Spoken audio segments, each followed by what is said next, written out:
4대 교회에 계시하신 예수님 계시록 3장 1절부터 6절까지 제가 읽어볼게요.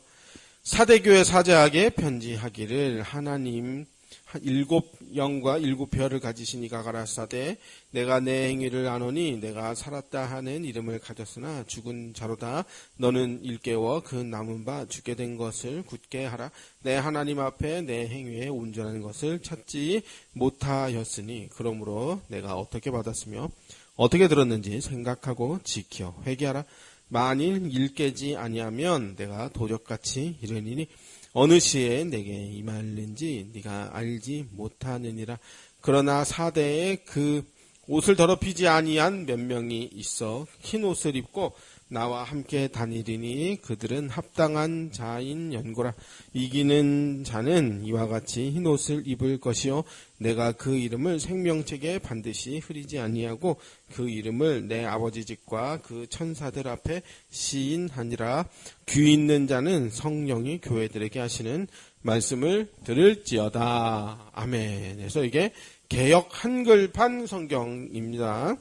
그래서 개역 한글판에는 개역 개정판, 우리가 현재 보고 있는 개역 개정판에는 뭐뭐 어디에 편지하라라고 나오는데 예수님이 4대 교회의 사자에게, 즉 천사에게 편지하라, 편지 보내라 라고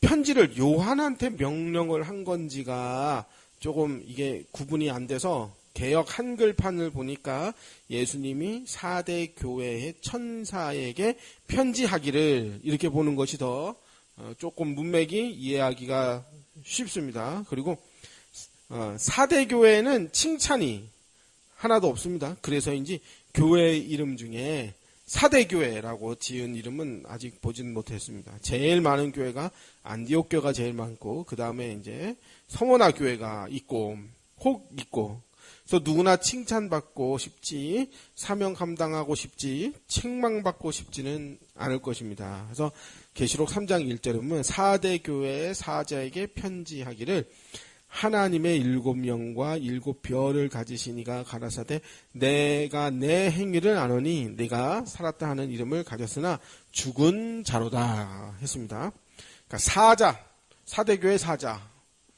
7교회마다 사자에게 편지를 보냈다. 이걸 원어로 찾아보니까 이게 안겔로스인데 이제 천사라는 뜻이면서 메시아를 예고하라고 보냄을 받은 사람 이렇게 나오는 경우도 있다고 합니다. 그러니까 천사일 수도 있고 사람일 수도 있고 근데 똑같은 단어가 쓰인 용례가 주로 천사로 많이 번역되어 있었고 사람으로 번역된 그 용례는 더 적었습니다. 그래서 사자를 어느 4대 교회 사자에게 편지하라, 뭐 서머나 교회 사자에게 편지하라 할 때 사자를 사람으로 번역하면 교회의 지도자라는 의미가 되고 천사로 번역하면 구원받은 상속자들과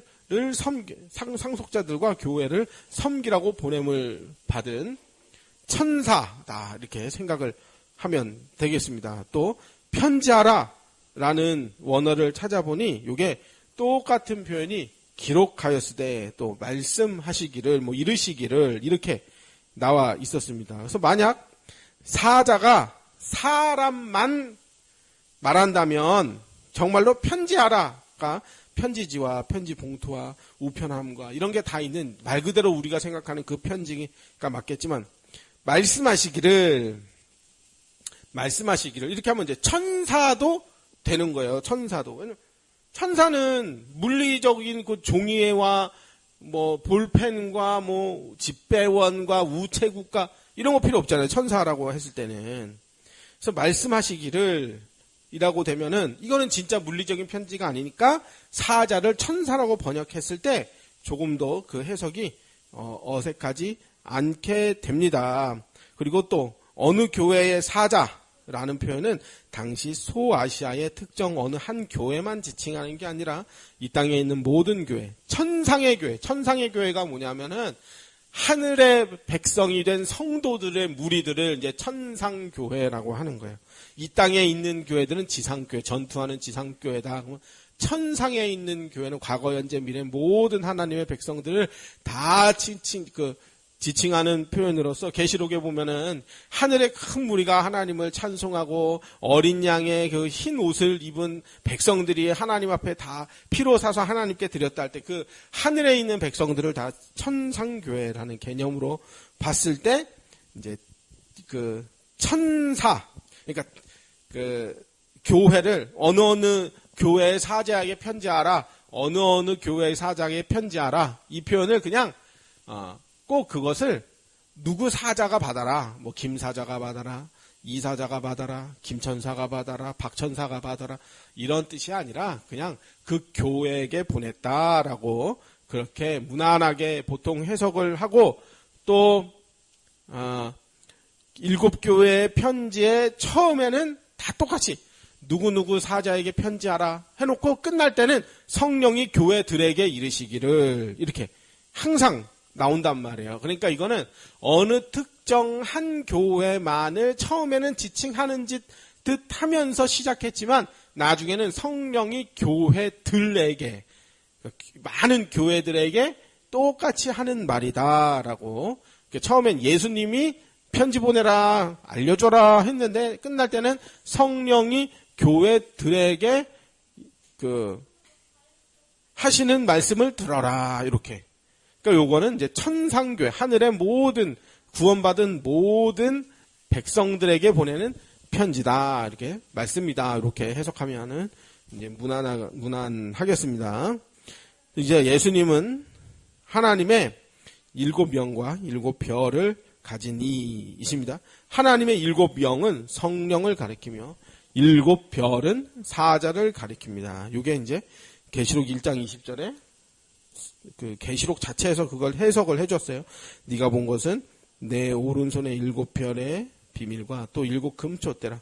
7별은 7교회의 사자요, 7촛대는 7교회니라. 그래서 부활하여 영광을 얻으신 우리 주 예수 그리스도는 성령과 교회를 주관하시는 분이십니다. 7영은 그리스도의 영, 여호와의 영, 또 성령, 우리와 함께 하시는 성령님의 여러 성품들을 7영이다, 그렇게 한다고 합니다. 그래서 이사야 11장 1절에 보면 이새의 줄기에서 한 싹이 나며 그 뿌리에서 한 가지가 나서 결실할 것인데, 이게 이제 메시아 예언인데 그 위에 이제 성령이 임하시는데, 메시아에게, 예수님에게 성령이 충만하게 임하시는데 그 위에 여호와 영, 그러니까 성령은 지혜와 총명의 영이요 모략과 재능의 영이요 지식과 여호와를 경외하는 영이 강림하시리니. 그래서 여호와의 영 하나, 또 성령은 여호와 영이 성령이니까 지혜의 영 두 번째, 총명의 영 세 개, 여호와의 영, 모략의 영 네 번째, 재능의 영 다섯 번째, 지식의 영 여섯 번째, 경외의 영이다 해가지고 이제 7영이다 이렇게 해석을 한다고 합니다. 요한계시록 4장 5절 보좌로부터 번개와 음성과 우레소리가 나고 보좌 백현 7등불 7이 있으니 이는 하나님의 7영이라. 이게 성령을 말하는 거예요.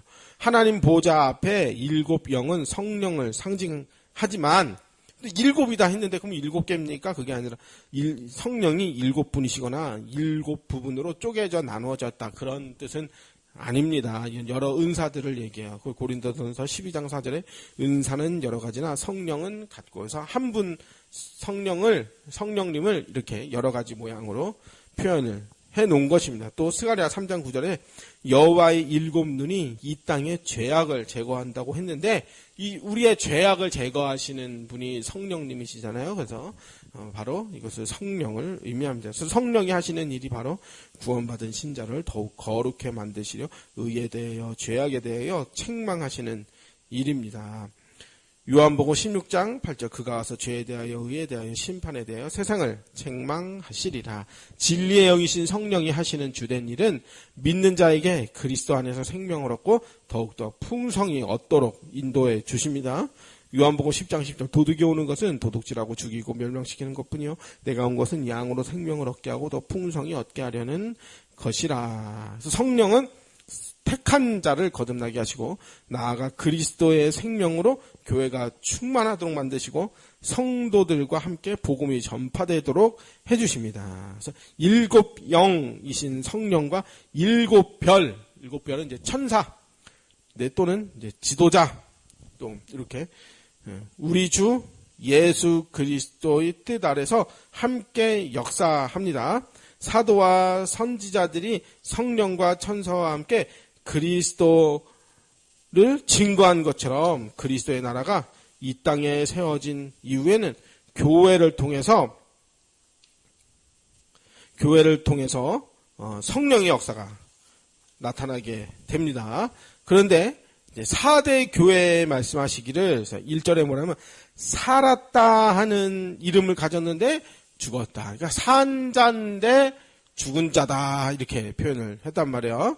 제가 10년 전에 호암동에 있는 올리사랑 실버홈에 한 3달 정도 이제 근무를 한 적이 있었는데 거기는 요양원이었어요. 근데 100살 할머니가 항상 침대에 누워 계시는 100살 할머니가 계셨었는데 그 할머니는 기력이 하나도 없고 그저 누워서 기저귀에 대소변 보시고 죽만 드시는 분이었어요. 말도 못하고.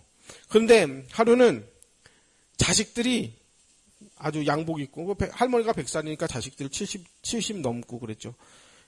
그 잔뜩 찾아와서 할머니 생신이라며 케이크와 떡과 고기와 맛있는 음식을 차려놓고 할머니의 생일 축하 잔치를 한다고 해드렸는데 그러니까 할머니가 이제 침대에서 있을 수가 없으니까 거실로 나와서 이제 할머니는 거동을 못 하시니까 휠체어에 앉아만 계시고 그 앞에 잔치상 휠체어에 앉으신 할머니가 아무 말도 못하고 눈을 뜬 건지 만 건지 입은 벌리고 피부는 이제 검버섯이 있고 쭈글쭈글해져서 도대체 알아듣는 건지 못 알아듣는 건지 그 할머니를 휠체어에 앉혀놓고 그 앞에다 상을 갖다 놓고 음식을 잔뜩 차려놨는데 그 모습을 본 그 요양원에 있는 다른 치매 할머니가 그 100살 할머니를 보면서 말씀하시기를 뭐라고 했느냐면 오늘 누구 제삿 날이요 이렇게 하셨습니다.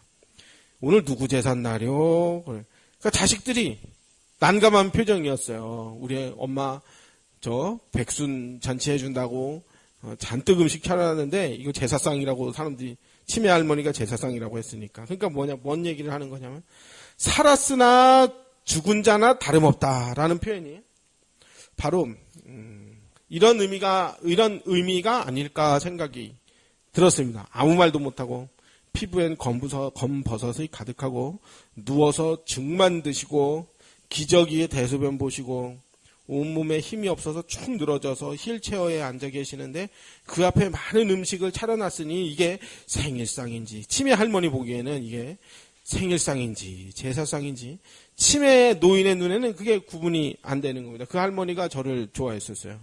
제가 밥 먹여주면은요 눈을 살짝 떠요. 그리고 어쩜 이렇게 이쁠까 그러더라고요. 할머니가. 그러니까 이제 그 할머니가 100살이고 10년 전에는 제가 35살이니까 그 할머니 눈에는 이제 애기죠, 애기 제가. 아무 생명력이 없는 상태가 바로 살았으나 죽은 자입니다. 그래서 그 교회가 곧 사대교회가 바로 살았으나 죽은 자 같은 그런 교회였다 이 말이에요.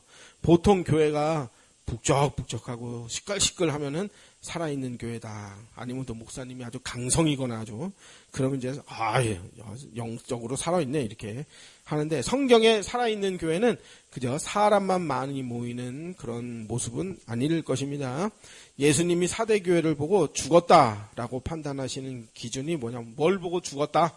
니들은 살았으나 죽었다라고 했냐면 네 행위를 안 오니 그리고 4절에 더러워진 옷 그 두 가지를 보고 니들은 살아있으나 죽었다라고 판단하는 기준이 되었습니다.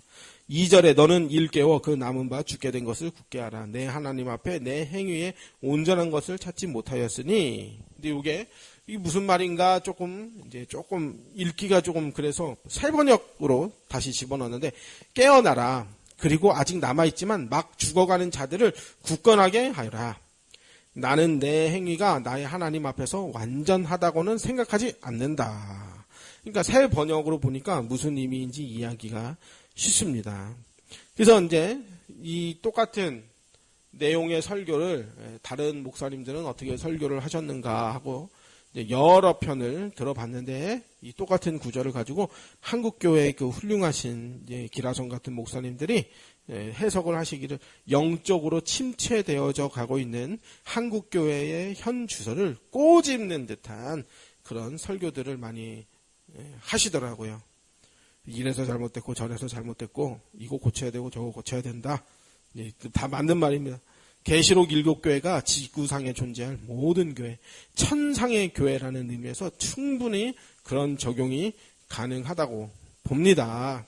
그리고 이제 우리가 이제 따르는 무천년설 해석 입장에서는 사탄의 발악도 사탄도 발악하지만 성도들이 열심히 그 왕국의 백성된 성도들이 이 천년 왕국 기간 동안에 복음이 전파되고 왕성하게 교회가 아주 거룩한 모습으로 성장해 나가야 되는데 핍박도 있겠지만 성도들도 교회도 굳건해져 가야 되는데 가만 보면은 이 거꾸로 가는 것 같단 말이에요. 굳건해지는 것 같지 않고 마귀만 역사하는 것 같다. 그래서 이 무천년설이 맞냐 이거 이 역사적 전천년설 아니냐. 점점 이거 이제 점점 이 거꾸로 가는 거 아니냐. 점점 이제 핍박과 그런 거 아니냐. 다 죽어가는 거 아니냐 지금. 그렇게 이제 해석하시는 현실적으로는 그런 거 아니냐라고 하시는 분들이 있는데 어쨌든 정신을 바짝 차리고 더 이상 죽은 행실을 하지 말고 바르게 해야 된다라는 의미가 되겠습니다.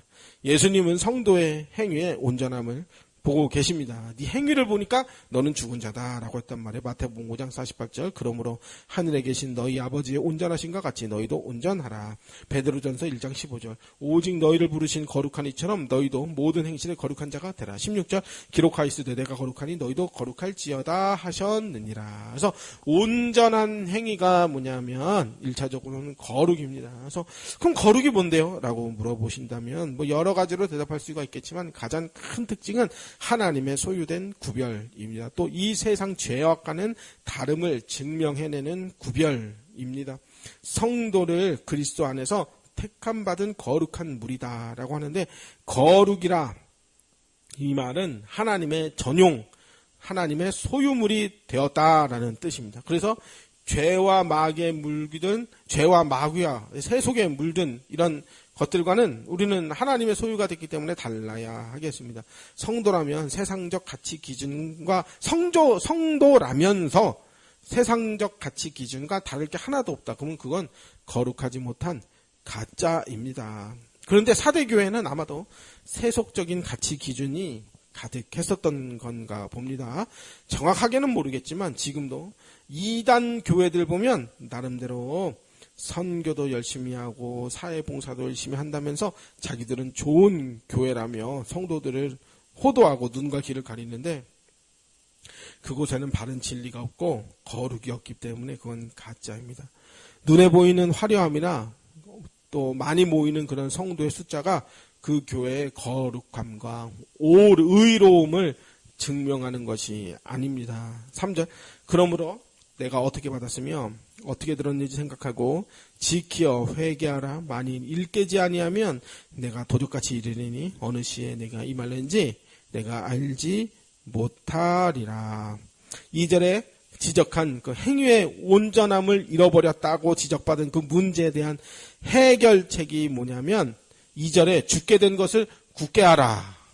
그리고 3절에 내가 어떻게 받았으며 어떻게 들었는지 생각하라. 회개하라. 마치 도둑같이 내가 올 것을 알고 너는 경각심을 가져라.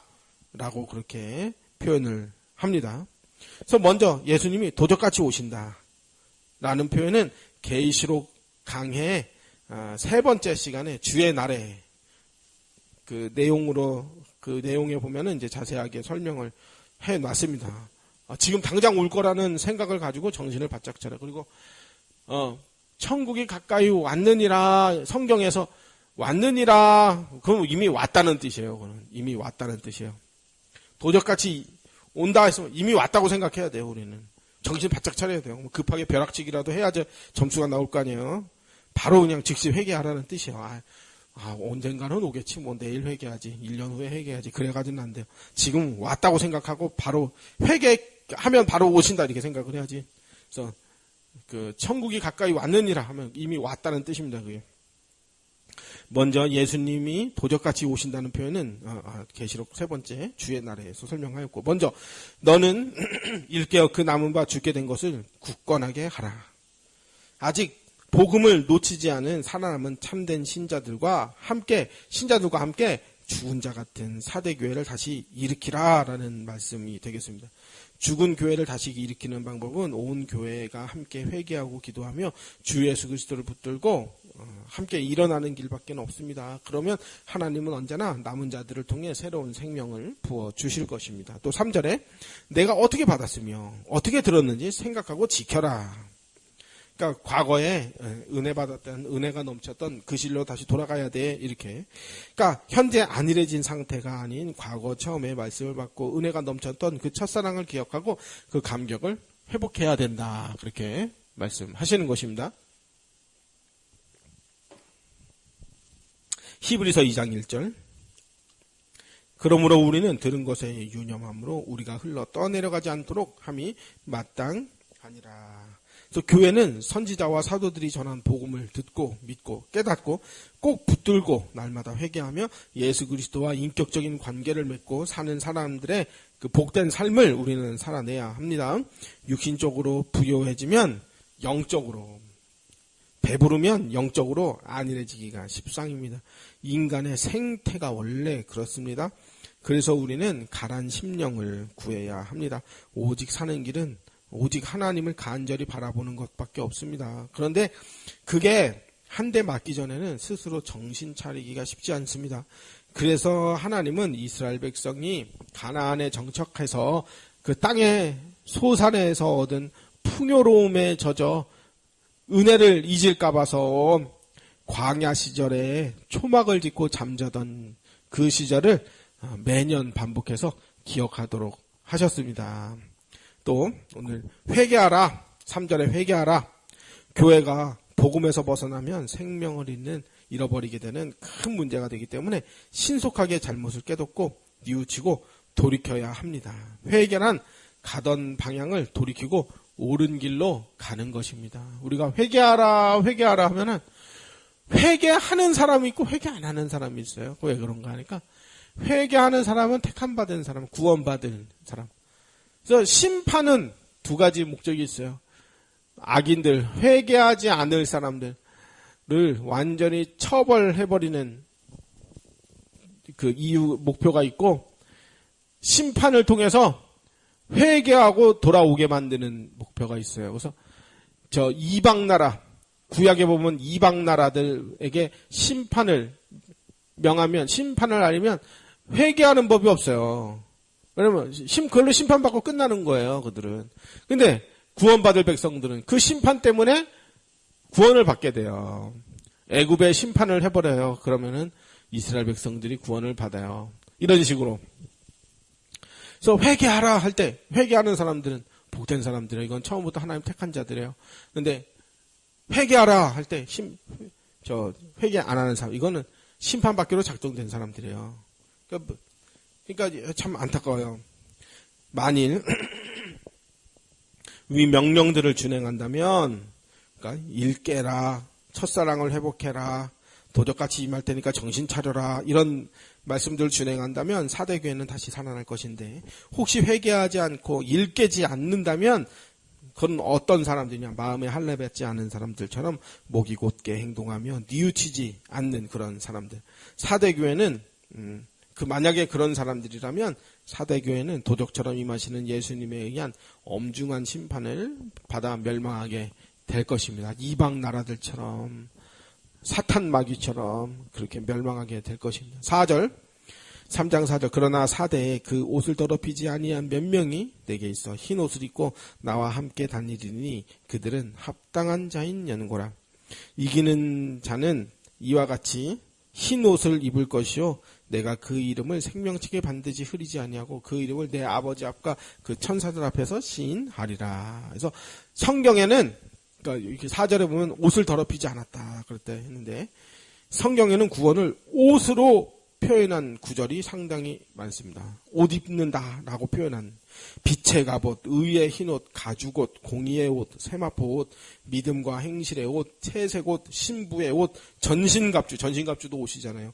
굵은 배옷 이런 식으로 옷으로 표현한 부분, 그 표현을 많이 해놨어요. 4절 5절에 그리스도의 의의 옷을 더럽히지 아니한 자들이 남아있는데 이들은 생명책에 그 이름이 또렷하게 기록되어 있을 것이며 천사들 앞에 하나님이 그들을 자랑스럽게 높일 거다라고 했습니다. 하나님이 만약 자랑을 하고 싶다. 그럼 누구한테 자랑을 하겠습니까? 그래도 수준이 맞아야 자랑도 하는 거니까 당연히 하나님이 자랑을 하려면 천사에게 해야 될 거예요. 그 박영선 목사님 설교에 들어보면 어느 교회 장로가 골프를 그렇게 해줘. 어느 목사님이 늦바람이 들어서 골프에 심취하셨는데 골프 치다가 돌아가셨대요. 왜 돌아가셨냐? 자랑할 데가 없어서. 그게 뭔 말이냐면은 자기가 골프를 이렇게 잘 친다고 교인들한테 말을 못 하잖아요, 목사님이. 근데 원래 골프는 자랑하는 운동이에요. 나 잘났다 운동이래요. 우리는 골프를 안 쳐서 와서 모르니까. 그러니까 이제 박영선 목사님 설교 중에 그러니까 자랑에 대한 이야기를 하시다가 그 이야기를 설명을 해주시더라고요. 왜냐면 같이 골프 치는 김 사장, 이 사장, 박 사장, 김 회장, 정 회장 이런 사람들하고 만나서 같이 골프 치고 그런 사람들한테 내가 자랑을 해야 되는데 골프는 이기면은 밥을 사고 떡을 해놓는 게 골프인데 교인들 앞에 파지 주워서 헌금하고 100원, 200원 아껴서 헌금하는 사람들 앞에 내가 골프를 이렇게 잘 친다고 말을 할 수가 없잖아요. 그래서 그 말을 못 해가지고 속이 뒤집어졌다. 그런 이제 농담을 하시는데, 그러니까 자랑도 비슷비슷해야 알아듣는 사람한테 해야 자랑이 된다는 거죠. 그러니까 하나님이 누구한테 자랑하겠느냐 이거예요. 누가복음 12장 8절 누구든지 사람 앞에서 나를 시인하면 인자도 하나님의 사자들 앞에서 천사들 앞에서 그를 시인할 것이다. 그러니까 누구든지 사람 앞에서 나를 시인하면, 그러니까 우리가 우린 예수님이 최고야. 우리가 예수님만 믿고 우리는 승리할 거야. 우리는 어느 환난과 핍박이 와도 나는 신앙을 버리지 않을 거야. 그럼 예수님이 우리를 기특하게 보시고 그럼 예수님이 기뻐요. 자랑하고 싶어요. 우리 아들 서울대 갔어요. 자랑하고 싶어요. 누구한테 자랑하겠어요? 그러니까 예수님도 하나님의 사자들 앞에서 천사들한테 자랑할 것이다 이 말이에요. 욥기 1장 8절 여호와께서 사탄에게 이르시되 내가 내 종 욥을 주의하여 보았느냐? 그와 같이 온전하고 정직하여 하나님을 경외하며 악에서 떠나는 자들이 세상에 없느니라. 그러니까 하나님이 욥을 얼마나 자랑하고 싶으셨으면 아들들, 그 천사들 얘기하는 거예요. 다 불러놓고 사탄에게까지 자랑을 하셨겠습니까? 욥이 당한 고난은 똑같이 겪고 싶지는 않죠. 그렇지만 욥처럼 하나님의 자랑이 되고 싶은 게 마땅히 우리의 성도의 마음이 되겠습니다. 5절 그래서 이기는 자에게 약속하신 복에 대하여 나오는데 이기는 자들에게는 흰 옷을 입게 하시는데 이는 그리스도의 찬란한 영광의 옷을 입게 하신다는 뜻입니다. 인간이 입은 첫 옷은 무화과 나뭇잎 치마였습니다. 옷을 입는 이유는 수치를 가리는 구원을 이루고 싶어서요. 그러니까 죄를 지었는데 갑자기 옷을 찾아요. 그러니까 죄는 수치스러움이에요. 부끄러움이에요. 죄 자체가. 그러니까 우리가 죄 졌다 그러면 그거 감춰야 되죠. 어떻게든 은폐하려고 하잖아요. 그 들켰다 그러면 아주 수치스러워요. 그 자리에 어디 쥐구멍이라도 들어가야 되잖아요. 그러니까 가리려고 하는 거예요. 죄를. 그러나 이기는 자에게는 수치를 가리는 구원, 그 정도가 아니라 영광스러운 의의 흰옷을 입혀주겠다고 합니다. 이것은 더 이상 부끄러움 없이 영원토록 주님 안에 거하게 되는 상태를 말하게 되는 것이며 순결하고 거룩한 영광의 옷을 입은 그런 영원한 상태를 의미하는 것입니다. 이사야 1장 18절 여호와께서 말씀하시되 오라 우리가 서로 변론하자. 너희 죄가 주홍같이 붉을지라도 눈과 같이 휘어질 것이요 진홍같이 붉을지라도 양털같이 희게 되리라. 양털같이 흰 옷을 입게 된 신자의 그 양털같이 희게 된 흰 옷을 입은 그런 신자가 가졌던 그 죄는 영원히 사라져서 아무도 기억하지 못하게 될 것이고 마치 죄를 처음부터 짓지 아니한 첫사람처럼 더 나아가 첫사람보다 더 영광스러운 몸으로 변화되어 정결하고 거룩한 상태가 될 것입니다.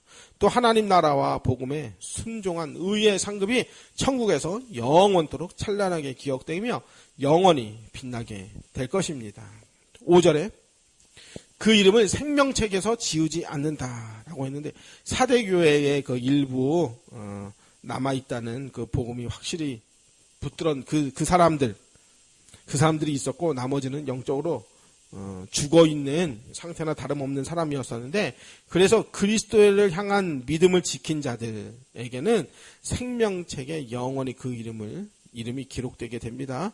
또 일부의 살아있는 성도들이 죽은 성도들을 일깨라, 그러니까 살려내라 그런 명령도 또 주었었습니다. 그들은 주 예수 그리스도의 백성된 신분을 얻었기 때문에 영원한 하나님 나라를 누릴 자격을 얻게 됩니다. 계시록 7교회에 주시는 동일한 말씀이며 계시록 전체에 동일한 게 나타나는 권면이 바로 이기는 자가 되라, 이기는 자가 되라.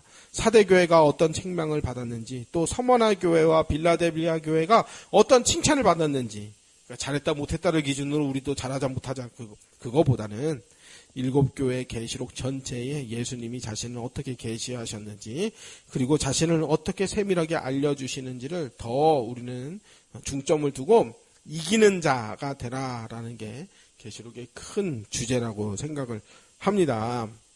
사대교회가 욕먹을 짓을 했더라도 우리가 똑같이 비난할 자격도 안 되고, 그래서 만약 우리가 일제강점기나 6.25 전쟁 상황에 북한군이 총을 들이대고 예수님을 믿을 거냐 부인할 거냐 그렇게 강요한다면은 우리는 사대교회보다 신앙 고백을 더 잘했을 거다라는 확신이 저는 들지 않습니다. 우리가 예수님을 배신하지 않은 거는 북한군의 총칼을 눈앞에 만나지 못했기 때문에 그런 것입니다. 신앙의 자유가 허락된 황금 시기에 우리가 살고 있기 때문인 거지. 일제시대 때 우리가 살았다면 나도 신사참배했을 가능성이 크겠죠. 하겠다는 게 아니라, 그러니까 잘했다 못했다를 너무 그렇게 7교회 중에 누구는 잘못했고 누구는 잘못했다, 이거는 좀 내가 할 말은 아닌 것 같다 하는 이야기예요. 6절 귀 있는 자는 성령이 교회들에게 하시는 말씀을 들을지어다. 항상 처음에는 어느 교회 사자들에게 편지하기를 예수님이 그렇게 말씀하시면서 끝날 때는 성령이 교회들에게 하시는 말씀을 들을지어다 이렇게 끝나요. 성령은 그리스도를 나타나시기 때문에 사도교회가 뭘 잘못했는지, 한국교회가 뭘 잘못했는지 이렇게 후벼 파내는 그런 설교보다는 예수님이 누구신가 여기에 더 중점을 두면 좋겠습니다.